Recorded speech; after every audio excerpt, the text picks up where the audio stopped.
And our next witness, the last witness, is Nuala O'Connor.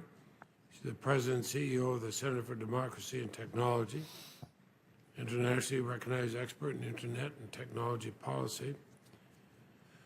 Prior to joining CDT, she held a number of positions in the public and private sector, including as the first Chief Privacy Officer at the Department of Homeland Security, senior positions at General Electric and Amazon.com. She was born in Belfast, Northern Ireland, and I'm a certain amount of pride mentioned she is a graduate of Georgetown University Law Center many, many, many years after I graduated from there. Please go ahead. Thank you, Chairman Leahy, Senator Grassley, distinguished members of the committee, my esteemed colleagues on the panel, I thank you. I'm honored to be here today to represent the Center for Democracy and Technology. For over 20 years, CDT has worked to promote and sustain public policy that protect a free and open internet. Above all, we are dedicated to advancing the individual's interest in a digital world that supports free expression, freedom of association, personal privacy, and innovation. Both the technology and the policy architectures of the internet must support these individual rights and freedoms while also fostering innovation and the free flow of information, not only within the United States, but around the world. The internet, at just over 2 decades old, is still in its infancy. Sound technical and policy choices have brought about an internet that has supported robust expression, creativity, and innovation.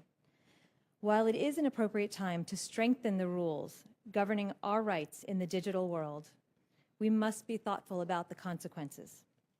We must seek to protect an individual's profound need to fully engage in the digital world as speakers, as creators, as recipients of rich and diverse ideas at reasonable costs and effective speeds. We must remain dedicated to growth and innovation that supports these goals in both public and private policies. The Center for Democracy and Technology strongly supports the concept of net neutrality. We believe that the internet is an enabler of knowledge, of community, and of democracy around the world. We encourage the FCC to take decisive action to establish clear and strong rules that will create a level playing field for consumers. We seek new rules that are undergirded by principles of fairness and internet openness. And we believe that all options should be on the table for the FCC to consider. When the FCC's open internet rules were adopted in 2010, there was in fact even far less agreement on net neutrality than there is today.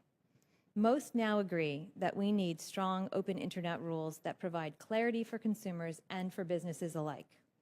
Ultimately, strong rules should make it clear that the open and free nature of the internet cannot and would not be changed. We advocate for a principled and a pragmatic approach to the new rules, with the following principles guiding any decision. 1, there must be no blocking, no censorship allowed.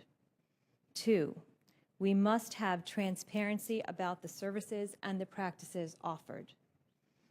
3, there should be low barriers to entry to the market on the internet, not only for individuals, but for startup companies as well, which means we must have baseline non-discrimination rules. And 4, we must encourage open technical standards while still allowing for reasonable network management. It is through the lens of these principles that we should consider all of the options on the table and to be open to new ones that we have not even considered yet. In our comments to the FCC and our written testimony for today's hearing record, CDT has provided a detailed examination of the pros and cons of a number of the authorities on which the FCC could base its oversight, including both Title II and Section 706. We also explored a number of hybrid proposals that have been suggested. While all of these are real options, we remain concerned about the limitations inherent in the structure and enforcement of any of these solutions and the challenges to speedy and effective implementation.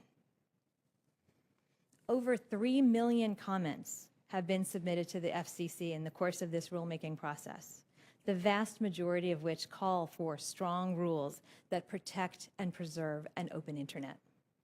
While the details of these comments vary, citizens have weighed in on this issue as never before, largely through online filings and emails, showing the very nature of the internet as a vehicle for political speech and openness. Many of these comments call for Title II reclassification, and all agree that the internet is a valuable resource and a platform, and essential to our daily lives. While there are some procedural concerns and hurdles that Title II must overcome, it nevertheless remains a very significant option for the FTCC to consider. Other options are also possible. A number of companies have called for hybrid proposals involving Title II applied to edge providers and Section 706 to end users. Others have suggested that prioritization might be acceptable if it's a choice made by the individual end user herself. All of these proposals reflect thought and effort and creativity and deserve the time and the attention of the FCC in crafting a new and innovative policy framework, one that matches the speed and the innovation and the impact of the internet on our economy, our institutions, and our private lives. The Center for Democracy and Technology believes that any regulatory framework adopted by the Federal Communications Commission must promote access, free expression, and the civil rights that will enable the greatest number of individuals to fully engage in the digital world. Whatever path the FCC chooses to take, it must act swiftly to create policy certainty that protects the individual and promotes the future growth and innovation. Thank you.